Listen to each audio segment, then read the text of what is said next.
Três tipos de espiritualidade. Texto base, Evangelho de Marcos, capítulo 9, versos 2 ao 32.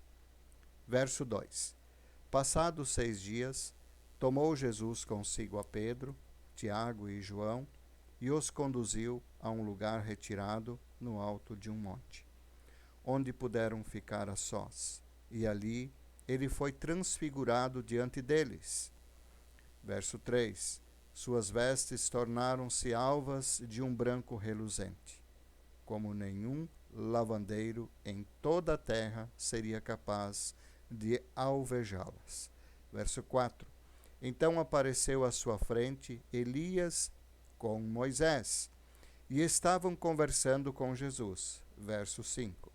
E Pedro, tomando a palavra, sugeriu: Rabi, é muito bom estarmos aqui. Vamos erguer 3 tabernáculos, um será teu, um para Moisés e um para Elias. Verso 6. Pedro não sabia o que falar, pois eles haviam ficado aterrorizados. Verso 7. Em seguida, surgiu uma nuvem que os envolveu, e dela soou uma voz que declarou: Este é o meu filho amado, a ele dai ouvidos. Verso 8. E de repente, quando olharam ao redor, a ninguém mais viram, a não ser Jesus. Verso 9. Durante a caminhada descendo o monte, Jesus lhe ordenou que a ninguém revelassem o que havia presenciado, até que o Filho do Homem tivesse ressuscitado dos mortos. Verso 10. Eles mantiveram esse assunto exclusivamente entre si, mas comentavam sobre qual o significado da expressão ressuscitado dos mortos. Verso 11. Então questionaram-lhe: por que os mestres da lei afirmam que é preciso que Elias venha primeiro? Verso 12. E Jesus lhes esclareceu: realmente, Elias vindo primeiro restaura todas as coisas.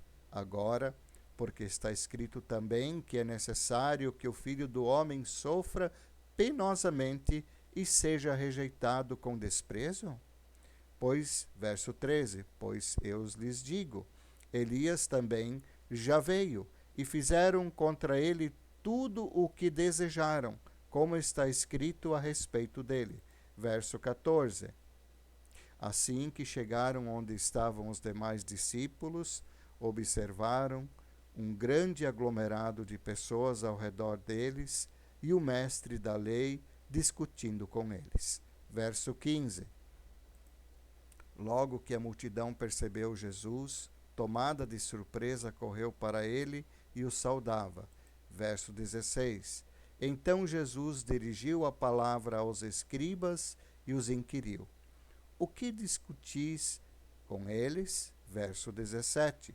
Contudo, um homem, no meio da multidão, replicou: Mestre, trouxe-te o meu filho, que está tomado por um demônio que o impede de falar. Verso 18. Onde quer que este o toma, joga no chão, então ele espuma pela boca, range os dentes e fica todo enrijecido. Roguei aos teus discípulos que expulsassem o tal espírito, mas eles não conseguiram. Verso 19. Admoestou-lhe Jesus: ó geração sem fé, até quando estarei eu junto a vós? Até quando vos suportarei? Trazei-o a mim. Verso 20. E logo o trouxeram. Assim o espírito viu Jesus. No mesmo instante provocou uma convulsão no menino. Este caiu no chão e começou a rolar, espumando pela boca. Verso 21. Então Jesus indagou ao pai do menino: há quanto tempo isto lhe está acontecendo? E o pai declarou: desde a infância. Verso 22. Muitas vezes esse demônio o tem jogado no fogo e na água para matá-lo.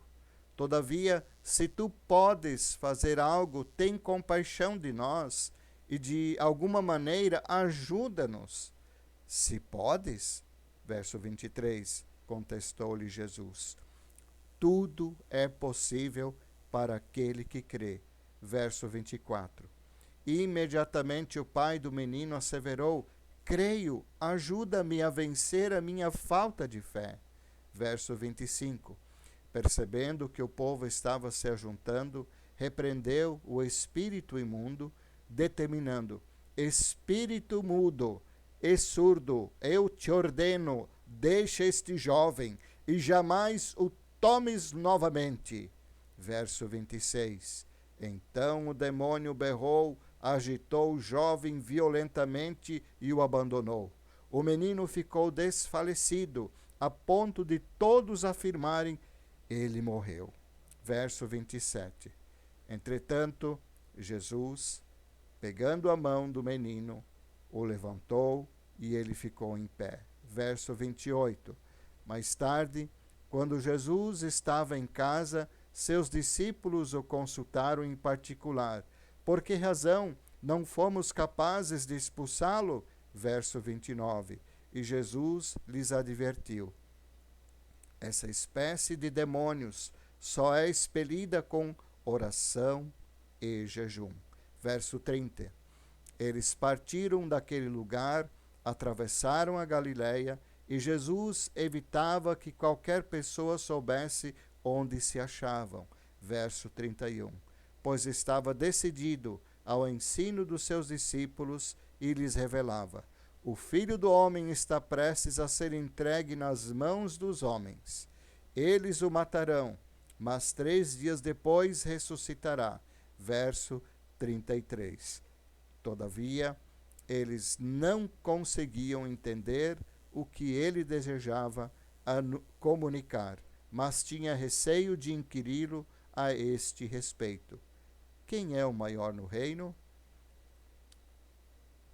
A título de introdução, consideremos 3 verdades importantes. Em primeiro lugar, o homem é um ser religioso. Desde os tempos mais remotos, o homem tem levantado altares a povos sem leis, sem governos, sem economia, sem escolas, mas jamais sem religião. O homem tem sede do eterno. Deus mesmo colocou a eternidade no coração do homem. Cada religião busca oferecer ao homem o caminho de volta para Deus. As religiões são repetições do malogrado projeto da Torre de Babel. Em segundo lugar, o homem é um ser confuso espiritualmente. Só há 2 religiões no mundo, a revelada e aquela criada pelo próprio homem. Uma tenta abrir caminhos da terra ao céu, a outra abre o caminho a partir do céu. Uma é humanista e a outra é teocêntrica. Uma prega salvação pelas obras, a outra prega pela graça. O cristianismo é a revelação que o próprio Deus faz de si mesmo e do seu plano redentor. As demais religiões representam um esforço inútil do homem chegar até Deus por intermédio dos seus méritos. Em terceiro lugar, o homem é um ser que idolatra a si mesmo. A religião que prevalece hoje é a antropolatria. O homem tornou-se o centro de todas as coisas. Na pregação contemporânea, Deus é quem está a serviço do homem e não o homem a serviço de Deus. A vontade do homem é que deve ser feita no céu e não a vontade de Deus na terra. O homem contemporâneo não busca conhecer a Deus, mas sentir-se bem. A luz interior tornou-se mais importante do que a revelação escrita. O culto não é racional, mas sensorial. O homem não quer conhecer, quer sentir. O sentimento prevaleceu sobre a razão. As emoções assentaram-se no trono e a religião está se transformando num ópio, num narcótico que anestesia a alma e coloca em sono profundo as grandes inquietações da alma. Marcos capítulo 9 oferece-nos uma resposta sobre os modelos de três espiritualidade. Amanhã daremos sequência estudando a espiritualidade do monte, êxtase sem entendimento, conforme Marcos capítulo 9, dos versos 2 ao 8.